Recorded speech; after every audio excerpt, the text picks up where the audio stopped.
Sir, yung tubig ka ninyo, yung sourcing po ng tubig nito, sa ngayon po, meron ng mga ginagawa ka ninyong study. Paano po ang sourcing ng tubig sa panahong ito na tagtuyot nga po at ultimo nga po ito hong mga dam sa Central Luzon na may problema na. Yung water table dyan, pinatubo area po yan. Paano po yon? Okay.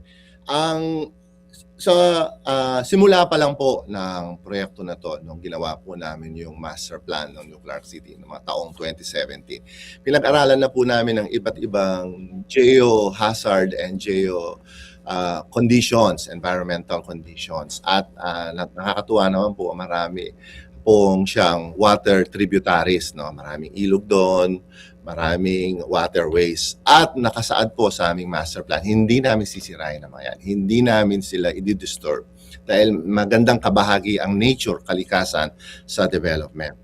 Ngayon po, sa proposal po namin ng water supply, hindi lang po itong Pac Silica na to, maging yung entire 9,000 hectare city po. Nagkaroon na po kami ng initial na pag-aaral at ngayon po ay may proposal na nga po kami mula sa isang foreign investor and local big company na mag-develop nitong business na to. Ang mangyari po ay, ang tawag natin dito ay water surface harvesting.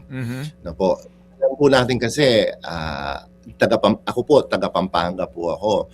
May problema na po sa groundwater extraction. In fact, sinasabi po na may mga lugar na mataas na ang arsenic level. So, hindi na rin safe pag-extract sa groundwater. Lalo pa ho kung sa mga limitadong lugar, no? At lalo ang industrial development. So, ang gagawin po natin dito, lalo na po ngayon magkakaroon ng tag-ulan. At alam po natin kapag tag-ulan, dagsa yung buhos, yung volume of water mula sa kalangitan.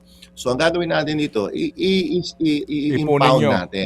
Okay. Ipunin natin. Alam po. Kesa ito po ay nasasayang, dumidiretso sa...